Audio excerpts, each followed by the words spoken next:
Is 4-0 simply 4-0, or should we be heeding the warning signs? Welcome to Oklahoma Sooners Live right here at the Voice of College Football as we come your way each and every Wednesday at 11:30 Central Time. Every Wednesday morning, lock it in, be here, bring some folks with you to talk Oklahoma football with myself and, of course, Jason Ray from Last Word on College Football. Hey, Jason. Hey, Mark, how's it going? I'm good. How you doing today? Doing good. I know it's only Wednesday here, but I don't know about you, but just I'm extremely excited about this weekend. I think early on, obviously we had Clemson and Georgia the first weekend of the year, but I think this is the best slate of games that we've had. So incredibly excited to do absolutely nothing Saturday but watch football. Yeah, exactly.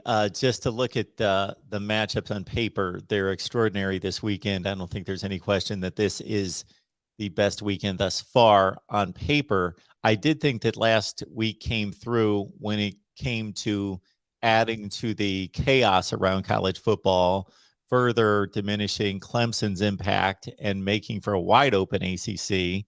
And then, of course, even though Oklahoma was able to survive West Virginia, furthering the point that we may have something similar in the Big 12 and also in the Big 10, where we expected those to be locked down by the dominant program, but Yep. none of the three have looked dominant. And again, Clemson's lost that second game on the field, which has really blown open the ACC race. So it's been intriguing, and of course we'll focus in here on the Oklahoma situation. So I know it came to light, and we'll drill down further on the offense and Spencer Rattler, the offensive line. But from a larger perspective, this was a game that Oklahoma marched down the field. The final drive of the game did what they had to do, set up the long field goal, made it to clinch the game and walk off the field a winner. And that's all that counts for that particular game. But of course, our job is to evaluate the play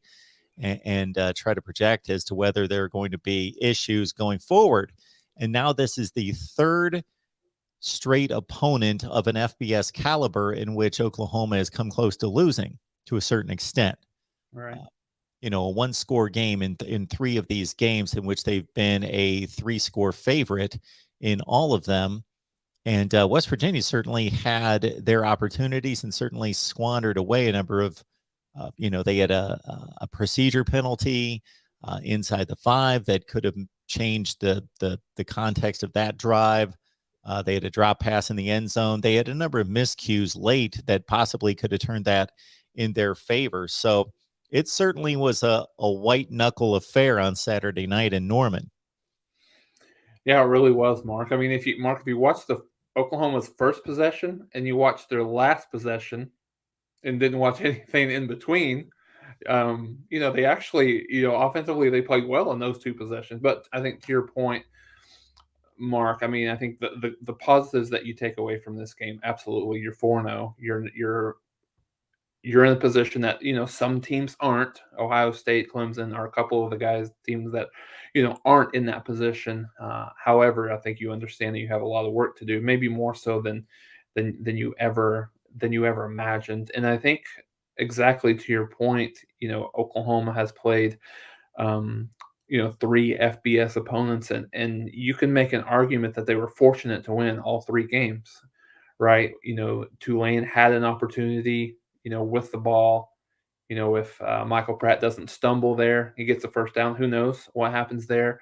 Nebraska kind of imploded a little bit on some offensive line penalties and mistakes and things like that. And exactly what you mentioned against West Virginia, there was the procedure penalty on first and goal, which I think Lady Brown actually ended up scoring on that play. Would it have not been a procedure play, and then the bad play by the center. There was a penalty, I believe, a holding penalty, and then there was just a terrible snap that took West Virginia out of scoring range essentially there. But yeah, with all the, I guess the silver lining that you put into play here is that with everything happening, the struggles that they've had, you've avoided disaster, and you're still 4-0, and you're still very much in the in the conversation. I mean, I think right now the way that Oklahoma has played offensively, they're nowhere near in a position where they could say they're a college football playoff contender, even though they're within grasp at number 6. So uh, yeah, there's a lot of work to do, and I think the one thing that you hang your hat on if you're Oklahoma is after they struggled a little bit against Tulane from a consistency perspective, the defense is playing much better, and and that's with a lot of injuries in the back end of the defense, especially at time.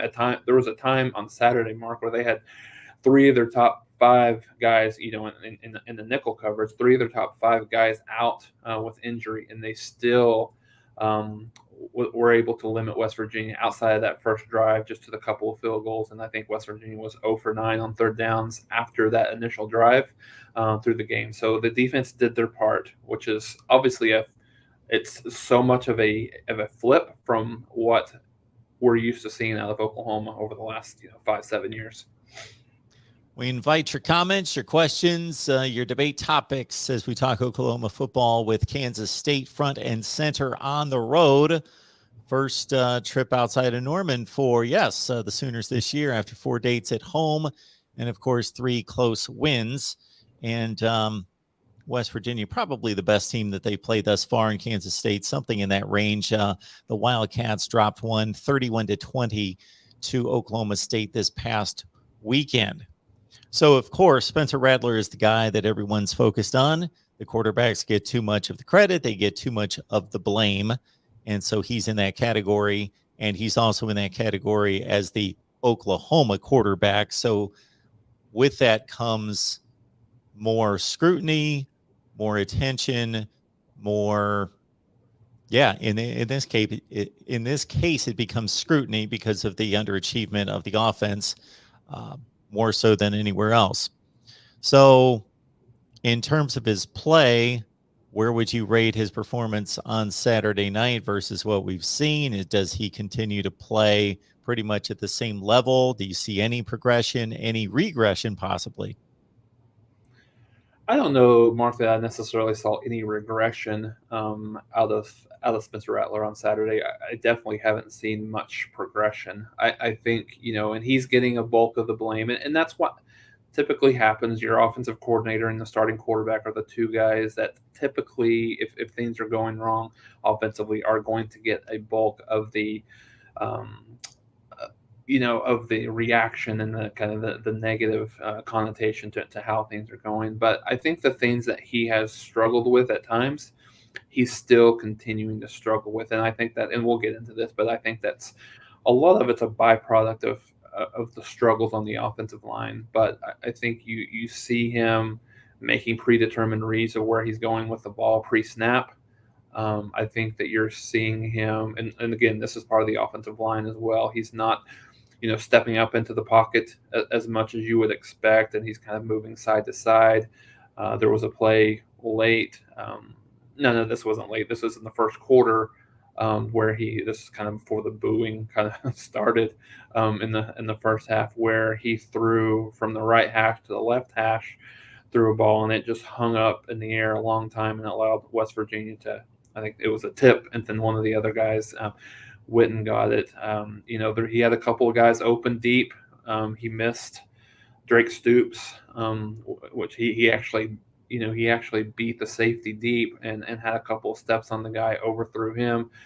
He had Mike Woods, who played really well, one of the lone bright spots on the offense for Oklahoma on Saturday. He had him, really on a post pattern. And if he throws it, if he throws him open in the middle of the field, it's probably a touchdown. But he throws him towards the sideline and lets the West Virginia guy defender was able to kind of pin him into the sideline a little bit. So there's some things that you're continuously seeing from him, and I think based on where Oklahoma is offensively from an offensive line perspective, they need Rattler to be great, not good.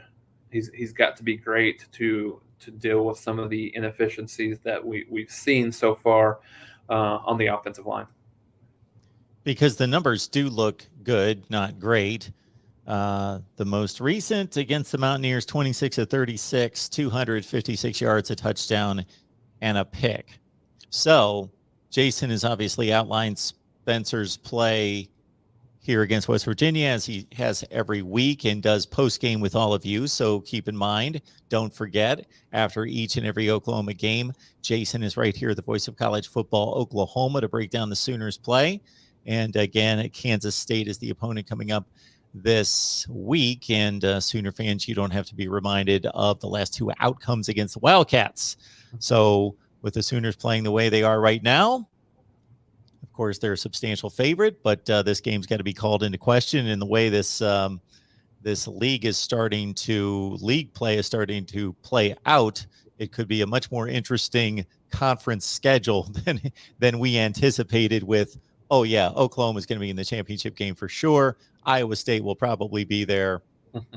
Let's go ahead and play the games and see how it plays out, because Baylor had something to say about it, of course, on Saturday, and Oklahoma State's playing some good football with recent wins impressively over Kansas State and a good win against Boise State out of conference. So there's the analysis of the play on the field. Now let's get to what ensued in the stadium. And it was even addressed on the ABC broadcast after the game to a certain extent. The sideline reporter, I believe it was Holly Rowe, acknowledged that it wasn't the best of nights for Spencer in terms of the response from the fans at Oklahoma. And he certainly took a pretty tactful and professional way to address it, but at the same time, let his feelings be known that he didn't appreciate it. And I think that's certainly understandable. So this brings up just an interesting topic about booing collegiate athletes in the scenario that we saw play out on Saturday, Jason. Yeah, no, you're absolutely right, Mark. And I think to Spencer Rattler's credit, he played much better in the second half. You'd mentioned his totals, 26 out of 36. I think he was 10 for 17 at halftime. So he was much more efficient in the second half. And, obviously Oklahoma wasn't able to put as many points on the board as you would like, obviously. But he was more efficient. And then so in terms of his comments, I think he's a little brash, and I think he's a little cocky, which you like to have in a quarterback, obviously. So I think that kind of came across a little bit in some of his comments, specifically some of the comments that he made last week where, he's kind of getting heat from some of the fans. And then obviously it came full circle Saturday with the booing that kind of ensued in the second quarter. Didn't hear it as much in the second half, but mostly in the second quarter. It is mostly from the student section. I don't think from everything that I've heard, it wasn't really by and large from the general capacity. It was more from the student section. So that kind of leads you to believe what kind of a student life does he have? Is he a guy that's just not really well liked, well respected among the student population? But Mark, in terms of the whole thought and the around booing players, I was a season ticket holder for almost 20 years. Been to games where Oklahoma has had a really good team, a really good offensive team, and then was there through some of the Blake and Schnellenberger years where it's not even close to what it is today, even now what it is today. I've never been a guy that has felt a need or been inclined to boo a collegiate athlete. I know that NIL brings a different maybe perspective for some people into that, but at the same time, there's still, from a on the field perspective, there's still an amateur athlete. There's still a college athlete, not actually a person that's getting paid to play the game. So I'm a little indifferent about it. I mean, just in terms of it's not anything that I would ever do. Now, do I think it's something that anybody has the prerogative to do as a paying member? It's not like anything else. If you go to, I don't know, if you go to like a production of a play or something, like, you pay your money if you don't like the performance or whatever. I mean, I think whoever the person is that is purchasing that has the right and has that to be able to do that. But not something that I would ever do, but I don't have a huge issue with it. But again, you feel sorry for the kid. I know he has a lot of expectations on top of him right now with the Heisman, and kind of being the front runner, now completely out of it, and Oklahoma struggling offensively, and so maybe it didn't come across as though he handled it well, but at the same time, like in the heat of the moment, how do you handle it? How do you handle being booed, and knowing that you have people in the stands that want the backup guy to play? So it's hard, but like I said, I've never even considered booing a player. It's just not something that ever came into my thought process ever. But don't necessarily have a huge problem if fans decide that's how they want to exercise their excitement or lack thereof. I think this is a fascinating topic, and there are so many different ways to take this. So, like you, I have never shown up at a stadium and booed players. It's just not something. Again, I haven't necessarily processed it to think, okay, does that player deserve to be booed because he's missed 10 consecutive passes, or because he's 0 for 4 with 3 strikeouts, or whatever the case might be? It's just not something that I've processed. I do believe it to be the right of the paying customer to do that. We live in America, and as long as it's not personal, they're not calling out that particular person and some of their traits as an individual, or their family members, or anything like that, and it's just strictly um, talking about their performance and a response to the performance, then I don't like it. But I want us to have freedoms in this country that are protected. So, as a paying customer and an American, I believe people have the right to do it. I do think that you make an interesting point about that coming from the student section, because typically I think of the typical booing fan at a collegiate event to be the 60-year-old alumni who demands perfection, and for the criticism and that type of response to come from that section of the fan base, not from the students themselves. Even with NIL, I, like you, or at least how it sounds from what you just stated, I don't consider these to be paid athletes. They're not being paid by the school. They have now the opportunity to earn money outside of the school. So the school's not paying them. The conference, they're not being directly paid for their football performance. They're now open to the opportunity of earning money outside because of their football performance, but they're almost like of a celebrity status of earning endorsements, but they're not paid by the school. The other aspect of this that I think from the fan standpoint that I feel just to really shows and reflects on the character of such people is just, at what point do you boo? The only justification that I can think of for booing an athlete is if you feel as though that they're not giving the effort. They're out there to give 100%, to lay it all on the line. And if you feel as though they're not hustling, they're not trying their hardest, okay, I can see that. Otherwise, if they're out there doing their best, if you're not satisfied with their performance, maybe the person that should be booed would be the coach, because he's responsible for putting them out there. Sure. So if they're doing their best, then the other part of this is just the frivolous nature of being a fan that will boo you 1 minute, and then if things go better the next series, the next play, then suddenly we're cheering for you. No. So Yeah. you wonder about the athlete's attitude sometimes, because we sometimes criticize athletes for being arrogant or being standoffish, but I think they also understand the nature of this, that they're only as good or valued as much as their last game or their last performance. And on a dime, they could go from being the most popular person in town and pats on the back and cheers to, as soon as they struggle, even if they're giving just as much effort, the fans are going to turn on them and suddenly they get booed. So it seems like a very frivolous and petty way to approach being a fan, that I'm going to support you when things are going well. When things aren't going well, suddenly I'll turn on you just like that.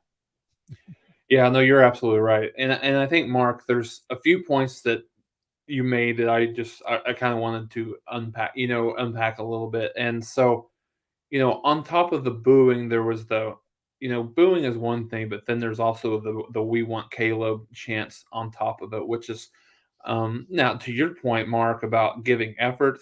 If they wanted to boo the offensive line, have absolutely no issues or qualms with that whatsoever, based on the performance and based on, and we'll get into this, but based on just some sheer lack of effort by a couple of those guys on the offensive line, that could have been well deserved. However, and I think, I know that we've discussed this a little bit, in terms of what Lincoln Riley did last year with inserting Tanner Mordecai a little bit, by the way, who's having a fantastic year for SMU, but inserting him and just kind of calming Spencer Rattler down a little bit. But it's such a risky proposition to input no matter who it is, the backup quarterback. Ask Paul Chris in Wisconsin how that worked out, how that's working out for them right now with Graham Mertz, because you're in a situation, if you put in Caleb Williams and he is lights out,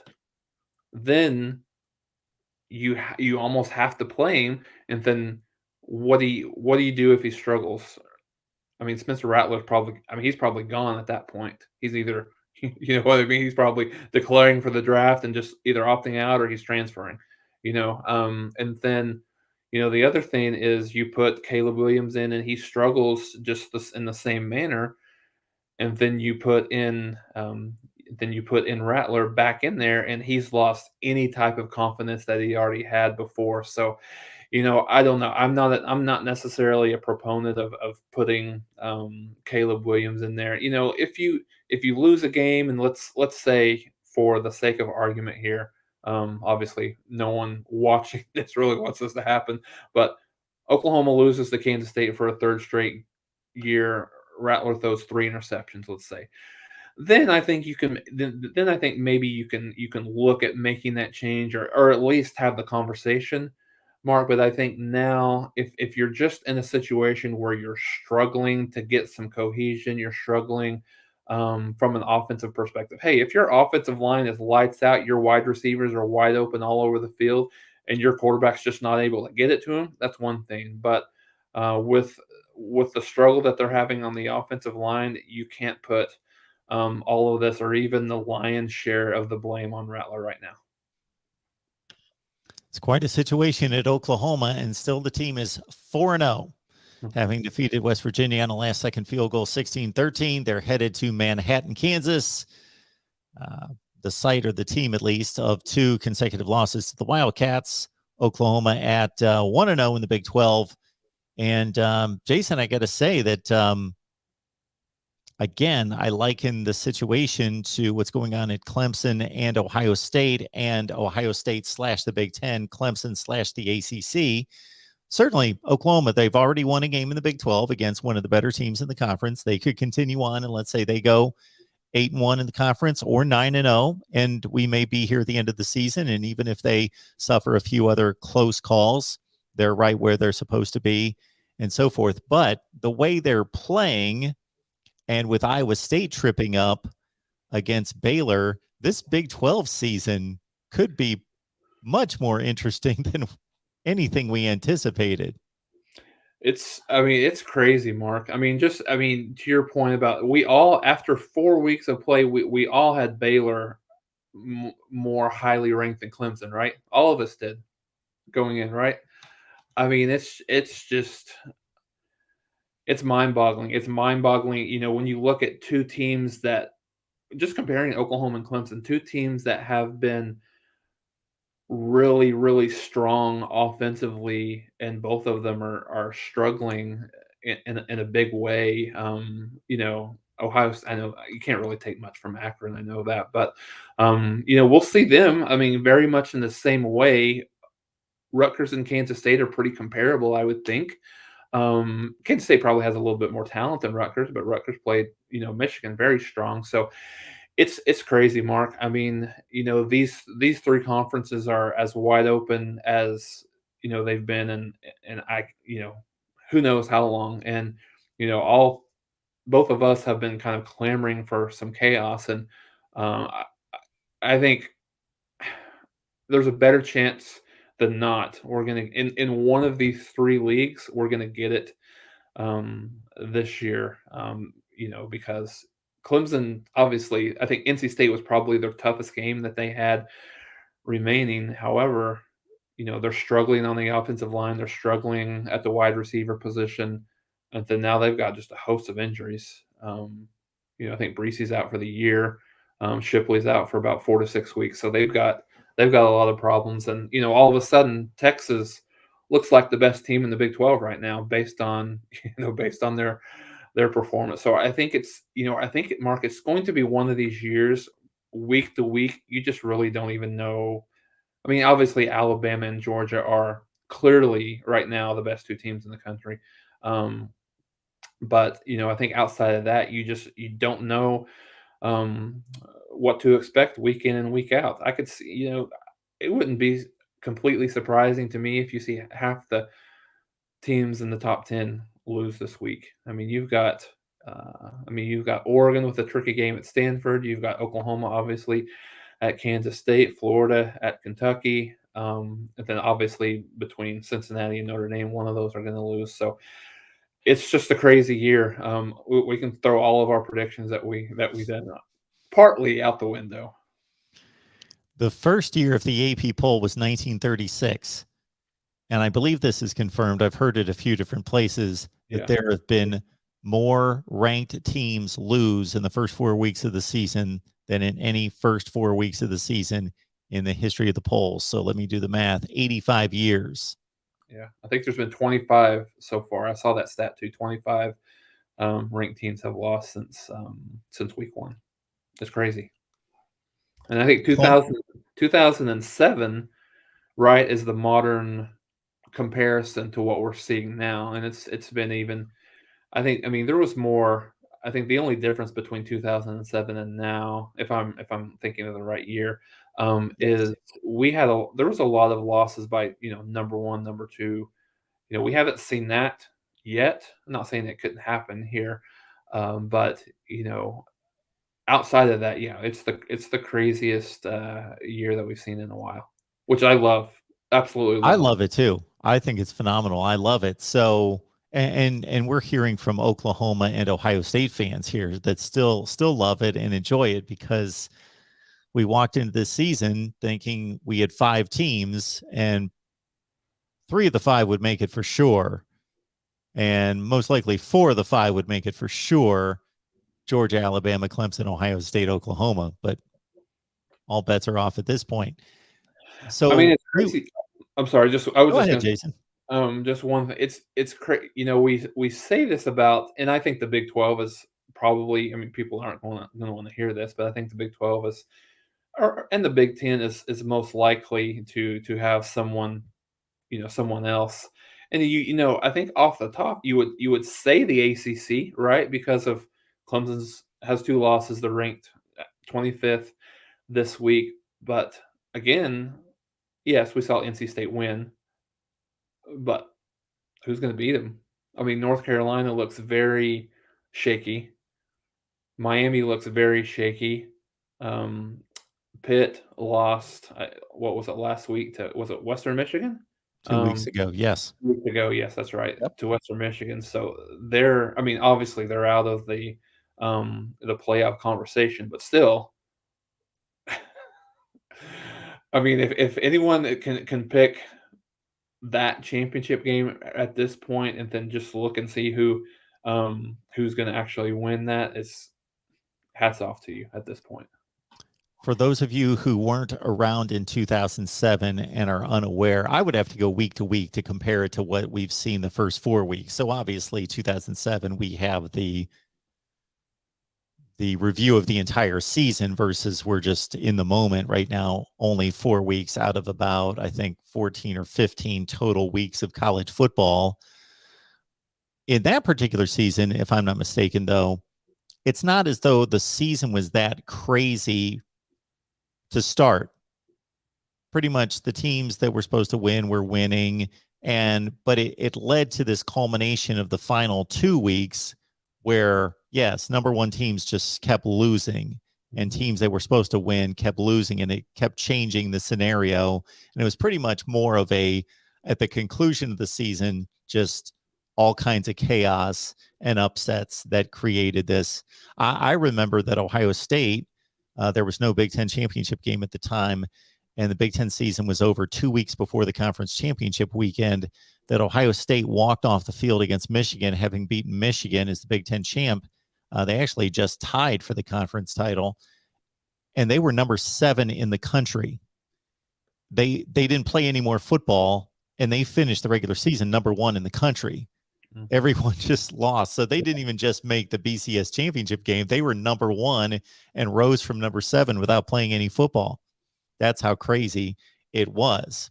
So we'll have to see how it plays out. Now, things could go into order in the Big 12. Things could go to order in the Big 10. But as you say, Jason, the ACC is already a jumbled mess, and it pretty much can't be put in order to a certain extent. Of course, Clemson could pull it together and be the best team, but they've got 2 losses. So unless all sorts of chaos ensues, they're done. And we've got a situation in the ACC where Wake Forest and Boston College are the 2 undefeated teams in the conference. Would it not be phenomenal? I would love to see Wake Forest go undefeated and go to the playoff. That would be phenomenal. Now, we're so far removed from that.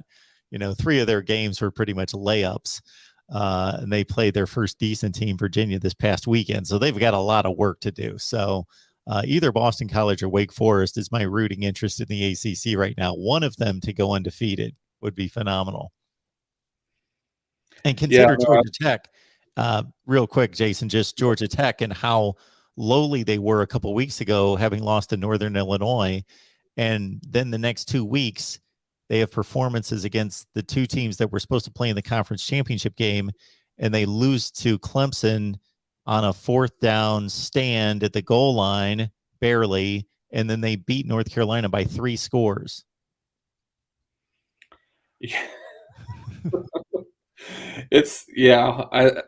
I'm here for it though. I mean, I think that the craziness is good. I mean, it's good for the game, I think, and then I know we've talked about this preseason, but haven't talked about it as much now. I mean, with the schedule that Cincinnati has in front of them, with the schedule that Notre Dame has in front of them, obviously on what we've talked about here, with the craziness, but each one of those teams, you almost think they have an inside track at a playoff spot with whoever wins that game. And, I mean, Cincinnati deserves for me, I think with what's happening, I think they deserve the opportunity if they, especially how Notre Dame played this past week, if they go in there and win that game, then you've got to give them the opportunity, I think, to go play for a national championship, because looking at their schedule, I can't imagine how they could even possibly lose a game. Their toughest matchup is against UCF, which Dylan Gabriel's out for a while, so I mean, I don't know, what that even looks like. But even their other tougher games are at home. They host Tulsa, they host SMU. So and then when you look at and even when you look at Notre Dame, their schedule, they have their next 3 are fairly tough. With they go to Virginia Tech, which that's always a tough place to play. Then they host USC and North Carolina, 2 of the most underwhelming teams thus far. this year, and then they go to Virginia, and then they host Georgia Tech, and then go to Stanford. So I think whoever wins that has an inside track at an opportunity to get to the playoff. And if Notre Dame wins that game, I'm just going to assume that you're just going to sit over there and pat yourself on the back the entire way, because I do believe I do believe, if I remember right, that you did pick Notre Dame to make the playoff this year. So I'll give it up to you if that happens. Yeah, that would be a bit of luck falling into place, maybe. I made a calculated selection there, but it was based more on just in some fashion. Not that I'm getting it correct, but I envisioned some type of implosion in a few of these conferences, and then it would fall into the lap of Notre Dame. Yeah. But not in any such way that we've seen thus far did I predict this by any stretch. The Big Ten might be too good for its own good, meaning that unless Ohio State pulls it together, like we're waiting for Oklahoma to do the same, there's no great team in the league. Maybe Penn State's the best team, but I don't think they're great. So you just have this thick layer of good teams, like top 15 teams in the country. Michigan, Ohio State, Penn State, Iowa, Wisconsin. I know they're 1 and 2, but if you watched them play, they do have a top 3 to 5 defense in the country. Anyway, Wisconsin, Michigan State's still undefeated. Maryland's still undefeated. Not that I expect them to be that good, but there's like a layer of like 6 or 7 teams that could all beat each other back and forth and win games. So I think that the Big Ten may sabotage itself again unless Ohio State gets things straightened out. Now the Big 12, you bring Notre Dame and Cincinnati into the conversation, Jason. Who would have thought that in 2 weeks, BYU going to Baylor may be a huge game?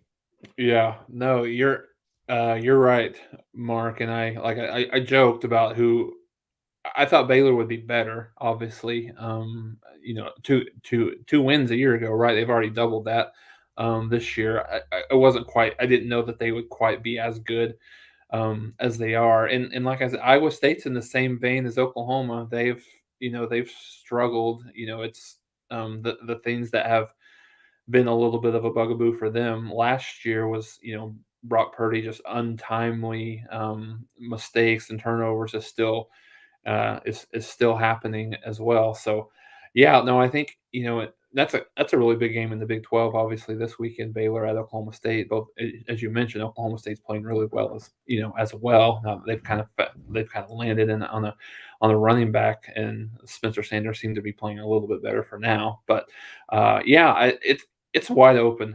I think it's wide open. Oklahoma still has the benefit of number one being the team, right? And then I think number two, from a scheduling perspective, they still have some of their tougher games.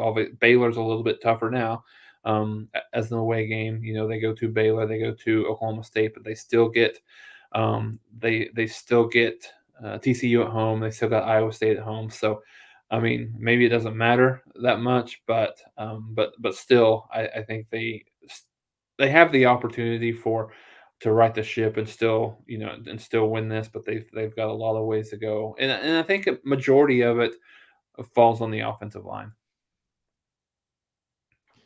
Maybe some Oklahoma fans will be a little bit more merciful to me, considering that I ranked Oklahoma as low as I did after their first couple performances, because now these performances are continuing.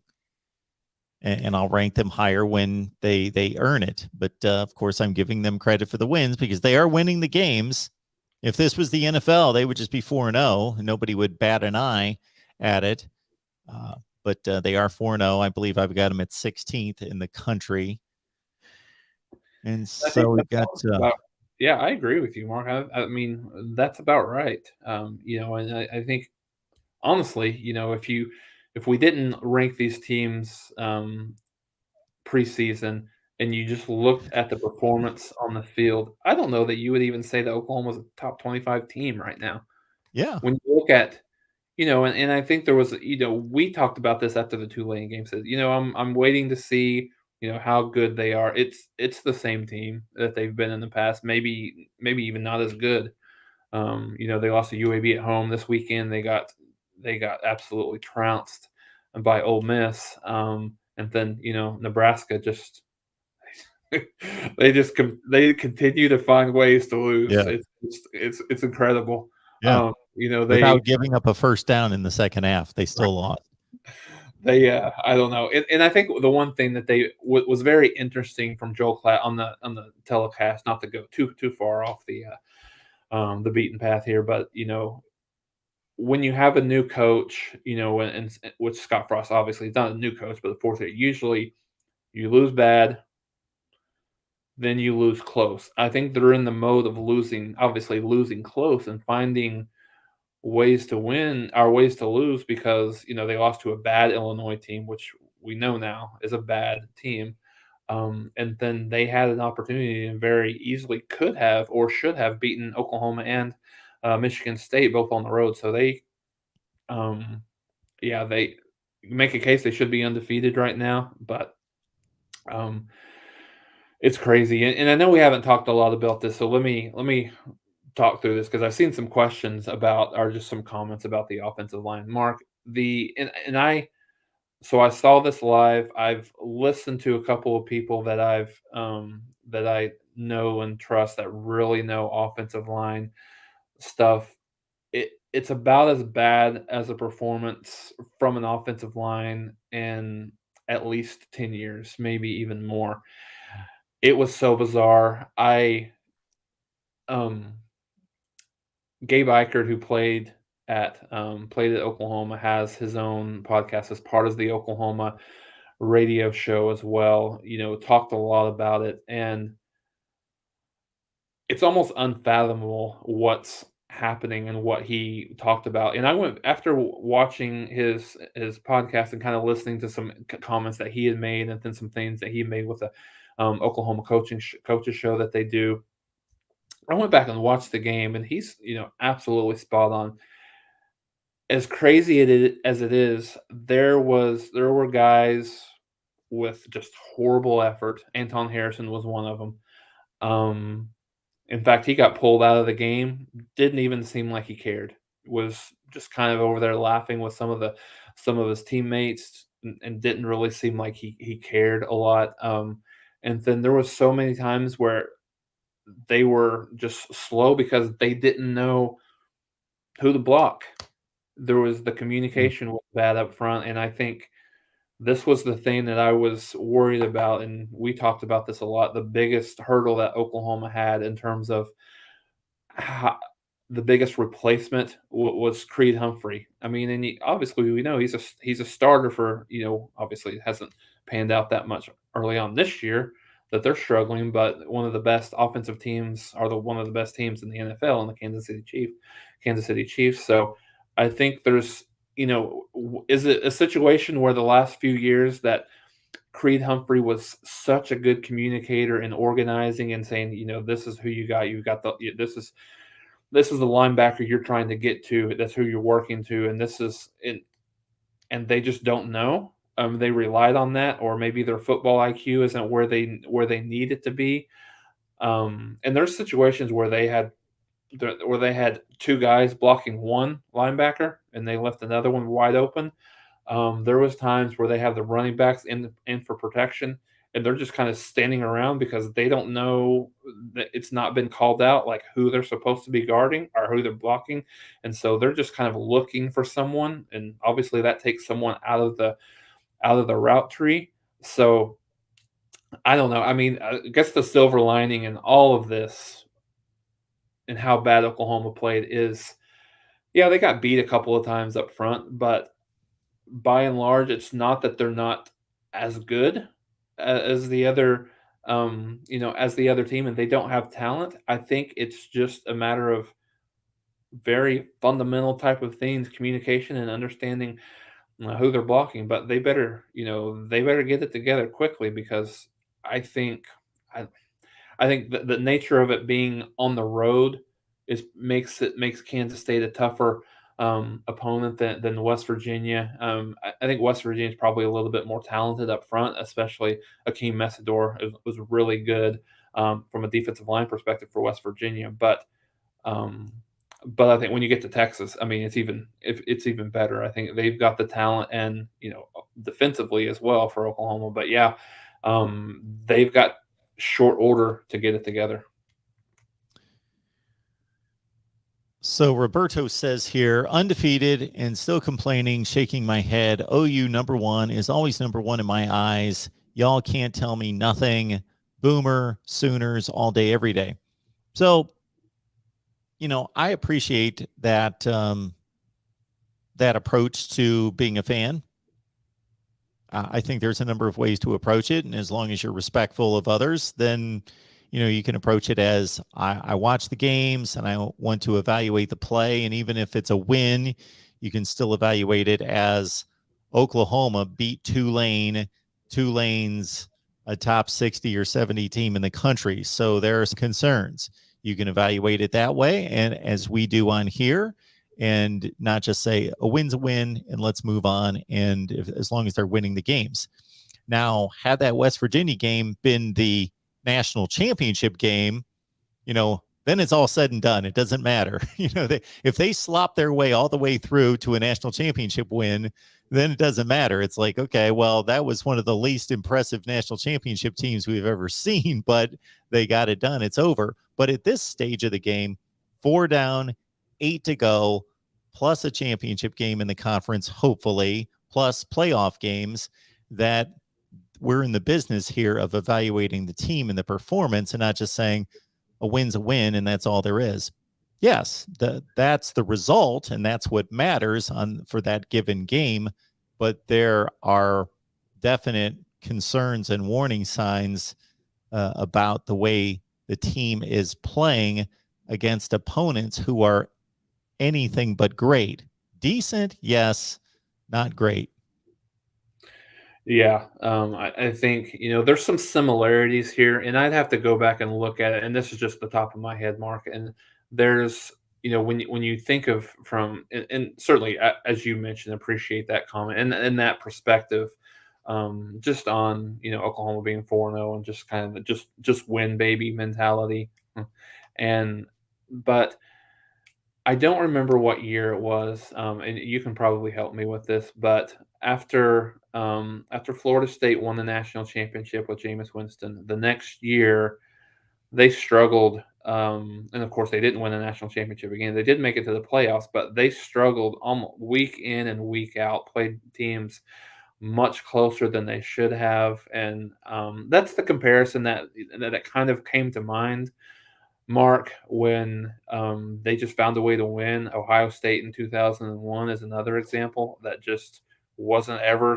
incredibly impressive. They just found ways to win. So I think if you're coming from that perspective, I think that's what you put in the back of your mind, that hey, there's a blueprint for this that other teams have done. Maybe it's possible. But yeah, I think um, that Ohio State team was so good defensively that they had a lot of they struggled scoring.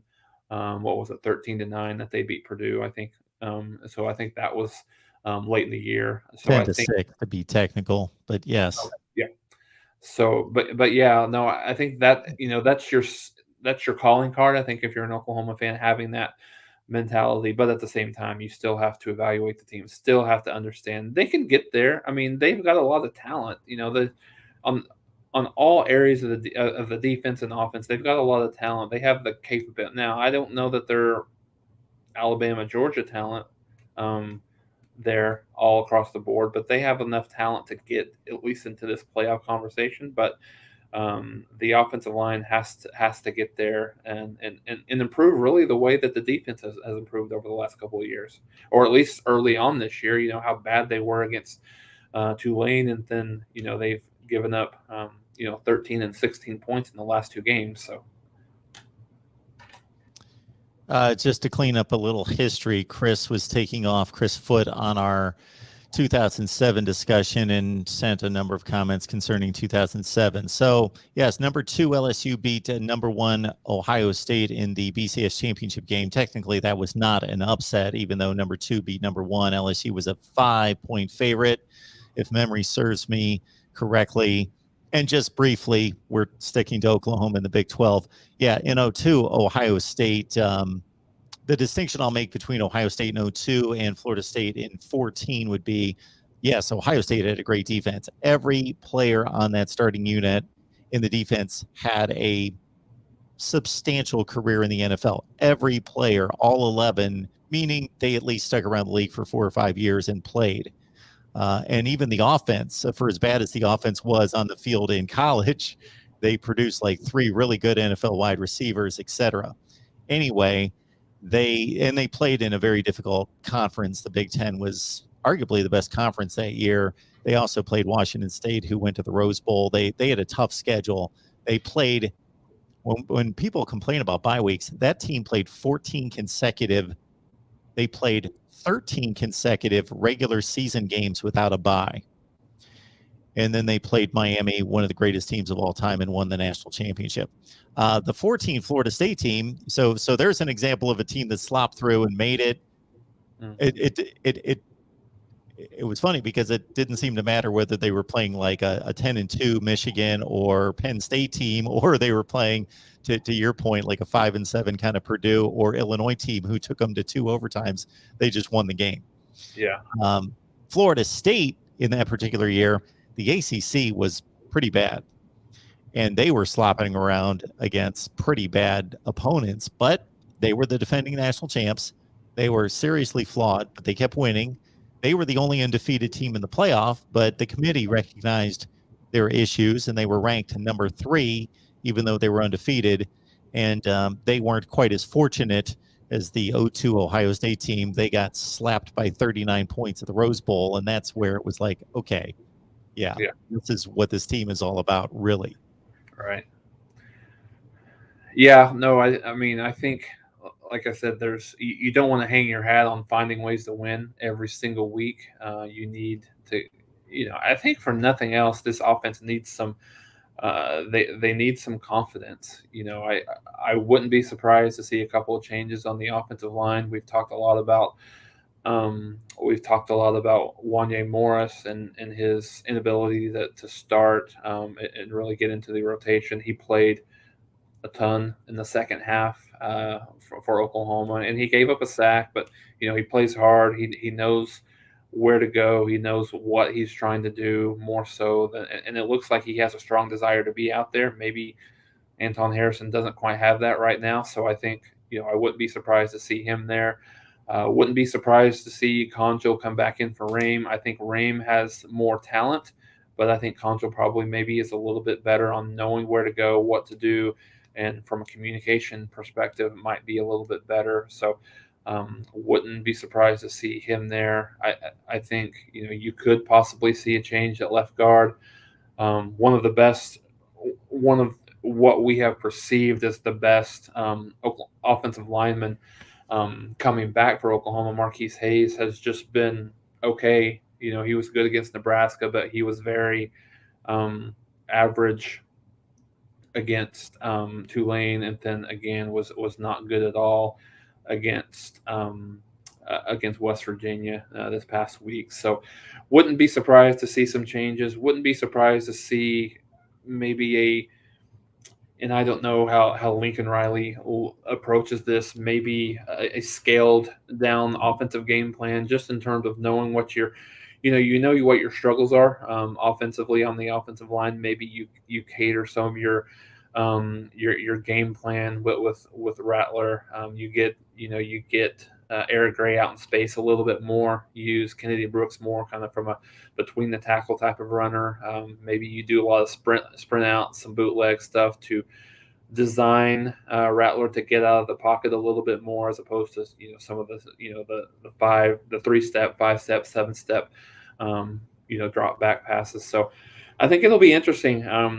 Kansas State has a pretty strong defensive line as well. So maybe not quite as good as what West Virginia has, but they're very strong. And I've kind of heard that Skylar Thompson may be able to be back for Kansas State this week. So I think that brings an even additional wrinkle on the defensive side. But there's no time to waste for Oklahoma. They've got to be ready. Lincoln Riley has said on multiple occasions that they're closer than the general public thinks. I don't know if that's coach speak or if he actually really feels that way, but the time is now.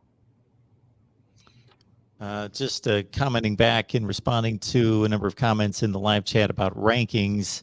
The only thing I'll say about a win is a win is the reason we rank teams is because we have very few teams playing each other. So again, in the NFL, you just have the standings. You go by the standings. You only have 32 teams to deal with. They play each other. So the standings tell the whole story.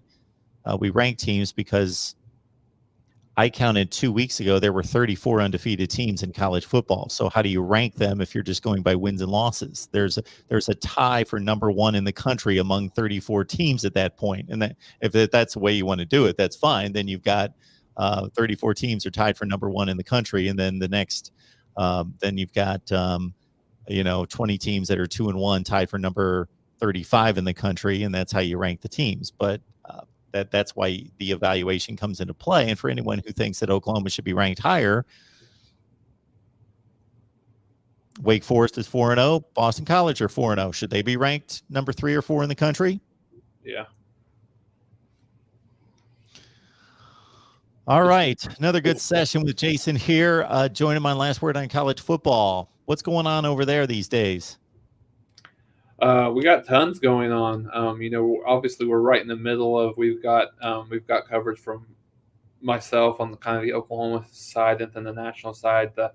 You think that just the general college football season is crazy. The Heisman Trophy we do a week. We have a panelist that we vote on that. That'll come out again tomorrow. And then we cover the Big 12 from a West Virginia perspective. Texas, we have Texas Tech writer, and then we've got the national scene covered as well. So come join us.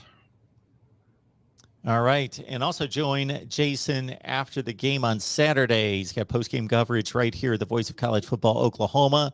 Sooners, Kansas State Wildcats should be a good one. And when does that game kick off? 2:30 p.m. Central.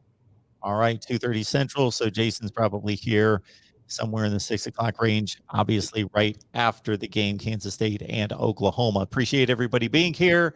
Join us again next week and bring some friends with you here on Wednesday at 11:30 a.m. Central Time with Jason Ray from Last Word on College Football. Check out his work there. All right, Jason, appreciate it. Enjoy the game on Saturday. All right, thanks, Mark. I appreciate it.